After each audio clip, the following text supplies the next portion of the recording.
Il ne fait aucun doute que de tous les récits, le premier est celui qui pose le plus de difficultés au lecteur moyen. Non seulement il possède une nomenclature éprouvante, mais sa logique et ses idées semblent, lors de la lecture initiale, tout à fait étrangères à notre expérience. Cela peut s'exprimer par le fait que dans cette histoire, comme dans la suivante, aucun chien ne joue le moindre rôle. Dès le paragraphe d'ouverture, le lecteur se trouve plongé dans une situation iconoclaste que doivent résoudre des personnages qui le sont tout autant.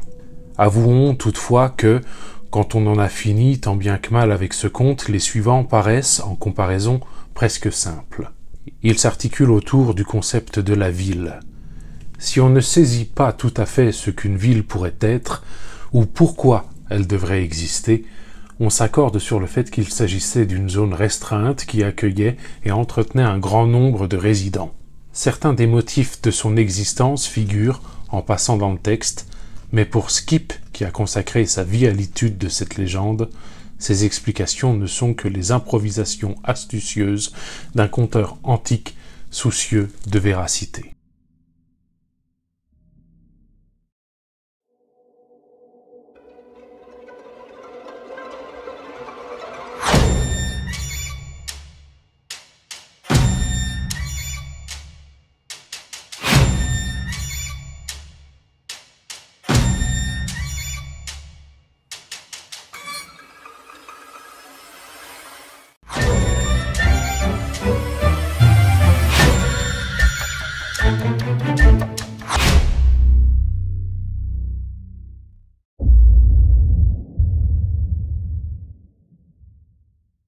Bonjour, bienvenue dans le coin, merci à toi de passer par ici.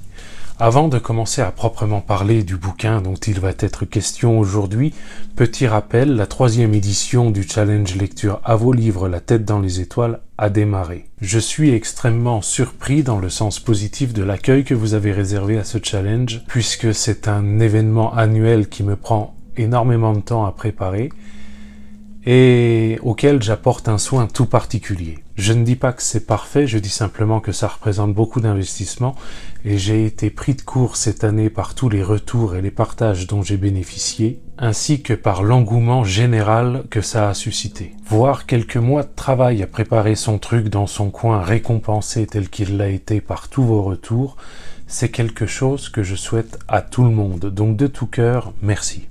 Si tu n'as aucune idée de ce dont je parle, c'est un challenge lecture qui a commencé le 1er février, mais il n'est pas trop tard pour y participer puisqu'il s'étendra jusqu'au 1er août et tu trouveras la vidéo explicative de ce challenge dans la description. Aujourd'hui, il va être question du roman Demain les chiens de Clifford D. Simak que je n'intègre pas dans le challenge puisque je l'ai lu avant que ce dernier ne commence. Voilà, je suis un petit peu en retard sur YouTube.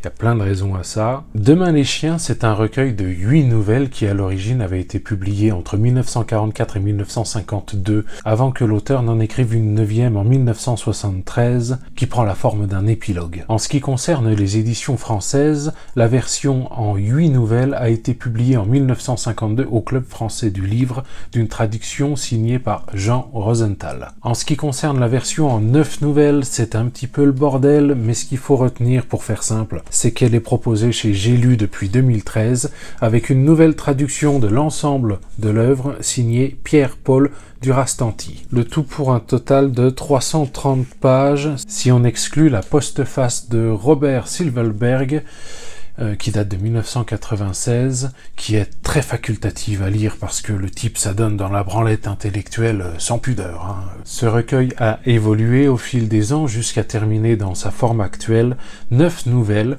9 contes, toutes introduites par des personnages intellectuels fictifs qui sont Skip, Voyou et Tige, 3 chiens. Ces nouvelles, en apparence indépendantes les unes des autres, finissent par former ensemble un récit cohérent. Et ça s'appelle un fix-up. Voilà.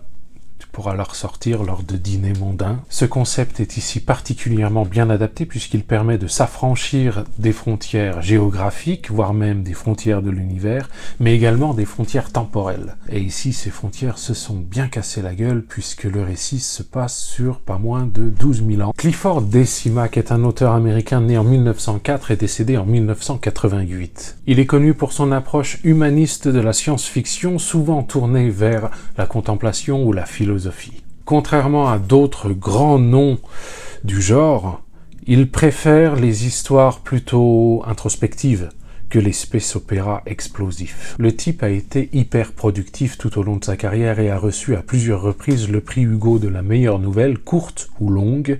Il appartient aux auteurs de l'âge d'or de la science-fiction, avec d'autres grands noms du genre, par exemple Isaac Asimov ou Arthur Clarke. Demain les chiens est son œuvre la plus connue.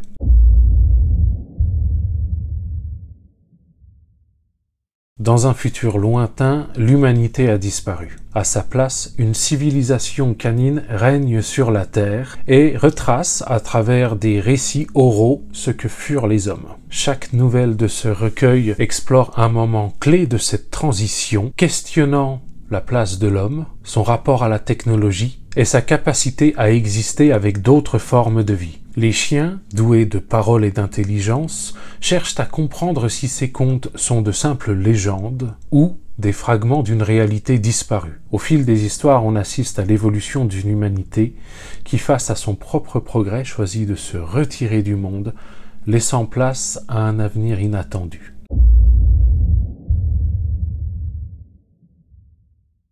Avant de te donner mon avis, à proprement parler, il faut préciser que Demain les chiens est un roman extrêmement particulier. Ce n'est pas une histoire classique avec un début, un milieu et une fin.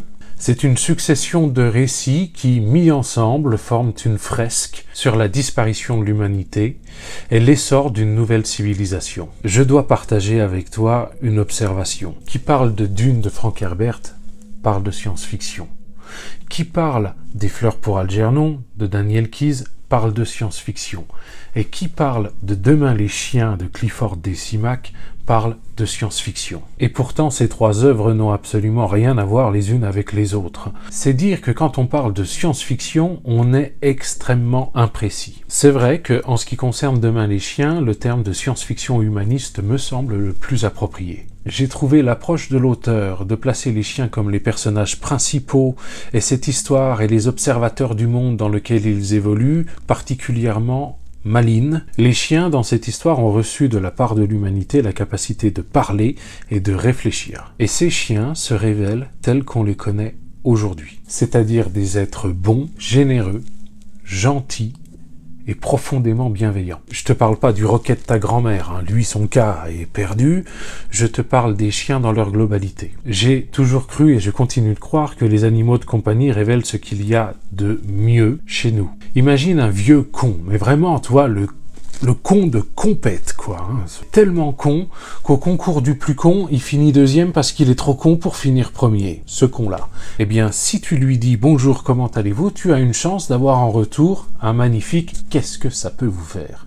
En revanche, si tu l'abordes en lui disant « Oh, il est beau votre chien », avec un peu de chance, il te dira merci et peut-être même qu'il te fera un petit sourire. J'ai apprécié cette narration originale et les réflexions parfois profondes qui traversent le roman. L'idée de voir l'humanité à travers les yeux d'une autre espèce, c'est fascinant et ça pousse à la réflexion. Ce livre est extrêmement riche en idées et propice aux réflexions existentielles sur ce qu'est la condition humaine et ce qu'elle implique. Il est posé à peu près au milieu une faculté acquise par l'être humain que nous ne connaissons pas mais qu'il faut considérer comme acquise pour que cette histoire prenne tout son sens. Il s'agit de la philosophie de Zhu Wayne qui consiste à pouvoir exprimer une idée, un constat, une connaissance, une émotion et à la transmettre à un interlocuteur qui en comprendra le sens et tout ce que la frontière du langage est incapable de transmettre. C'est-à-dire qu'une idée devient partagée entre deux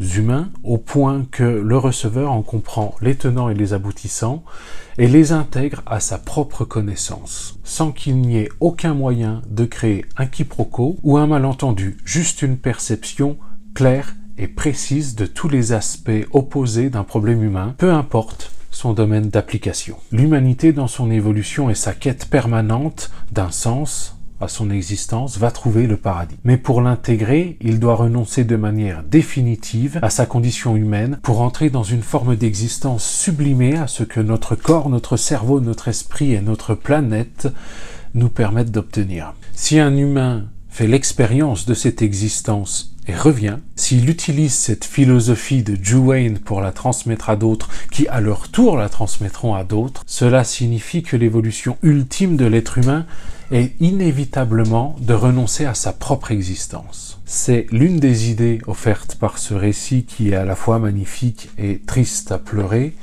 Le bonheur existe et il est accessible à tous, mais il est absolument hors de portée sous notre forme actuelle. Et ce n'est pas la seule. Ce texte expose, au travers de différentes histoires, l'idée que la marche naturelle de l'homme, c'est la déconstruction de tout ce qu'il a mis des millénaires à bâtir. Par exemple, les villes ou la civilisation. La technologie a suffisamment évolué pour que nous n'ayons pas besoin des services de l'autre pour survivre. On peut s'alimenter. On peut vivre décemment tout seul. Donc, le travail ne sert plus à rien et la société non plus. Tout cela, c'est merveilleux, mais oui, mais il y a un hic. Tu le sais, moi, il y a un point sur lequel je ne transige pas, je refuse de dire qu'un livre est bon si je n'ai pas eu de plaisir à le lire. Et en ce qui concerne Demain les chiens, le rythme est lent, très lent, trop lent. On est plus dans la contemplation que dans l'action, et très clairement, si tu recherches une intrigue haletante et un récit bourré de rebondissements, passe ton chemin, quoi. Ce livre m'a très clairement fait penser à la lecture que j'avais faite de La Métamorphose de Franz Kafka. C'est un texte qui prête excellemment bien à l'interprétation, voire à la surinterprétation. Et ce n'est pas quelque chose que j'aime faire. Je n'ai jamais étudié un extrait de Demain les chiens en classe, ou alors je m'en souviens pas, mais je ne serais pas surpris que certains d'entre vous l'aient déjà eu. Non.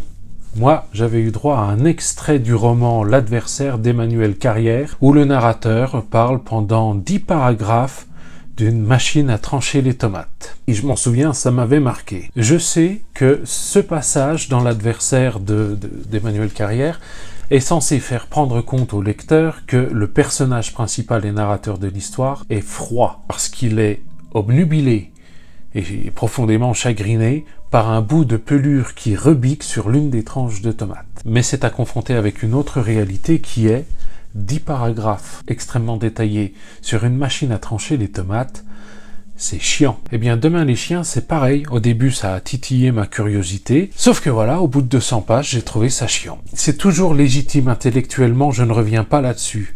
Mais c'est le degré zéro du fun, quoi. Et je n'ai pas la vocation à m'arracher la tête avec des questions existentielles fictives. Les critiques sociales sur les efforts inutiles de l'humanité à maintenir un système qui est voué à s'effondrer, je les entends. La futilité de l'existence de la société est vécue dans ce récit par des humains suffisamment avancés technologiquement pour pouvoir s'en passer. Donc moi, habitant de la réalité terrienne, j'en fais quoi de l'info ? Il y a un aspect prosélyte dans ce livre qui m'a profondément déplu, parce qu'il n'est basé sur aucune réalité, et aussi parce que le prosélytisme, bon, ça dépend quoi, mais le plus souvent c'est merci mais non merci. Étant donné que l'auteur prêche des idées en se basant sur une réalité fictive, partie de là, la critique elle est trop facile. Prôner un monde sans lave-linge dans un univers naturiste, ça n'a pas beaucoup de sens. Ce n'est pas le meilleur exemple que je puisse donner, mais bon, tu as l'idée, quoi. Ce livre a une tonalité mélancolique, ce n'est pas un récit catastrophique ou dramatique, mais il y a un vrai sentiment de fin de cycle, d'un monde qui s'efface pour laisser sa place à un autre. Et même si je n'ai pas passé le meilleur moment de lecture de ma vie, ça reste beau et émouvant.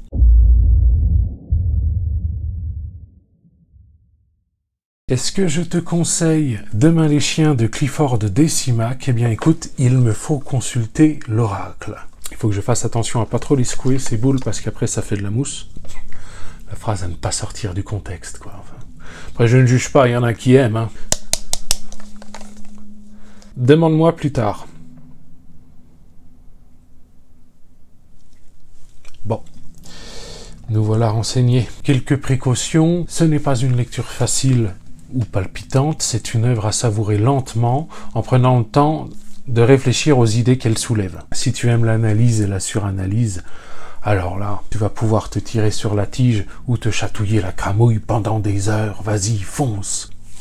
Oh, j'ai lâché la rampe. Si tu aimes la science-fiction philosophique et contemplative, ce roman pourrait bien te marquer. En revanche, si tu préfères un récit plutôt dans l'action, avec de la tension, du suspense, il y a de grandes chances que tu trouves ce livre un petit peu soporifique. En ce qui me concerne, j'ai trouvé que cette lecture était intéressante. Elle reste chouette, mais c'est pas... Voilà, quoi, ça va. Un livre à lire au bon moment quand on est prêt à se laisser porter par son ambiance unique. C'est tout pour cette fois, mais c'est déjà pas mal. Si tu as lu Demain les chiens de Clifford Décimac, n'hésite pas à offrir ton avis dans les commentaires. Tu peux également lâcher un commentaire pour tout ce que tu voudras. N'hésite pas non plus, si tu le souhaites, à liker cette vidéo. Et alors là, vraiment, si c'est la fête, tu peux même t'abonner. Si tu n'as pas apprécié cette vidéo, eh bien, tant pis. En attendant la prochaine fois, je te souhaite une bonne soirée. Allez, c'est toi qui dis au revoir. Ça doit vouloir dire bye.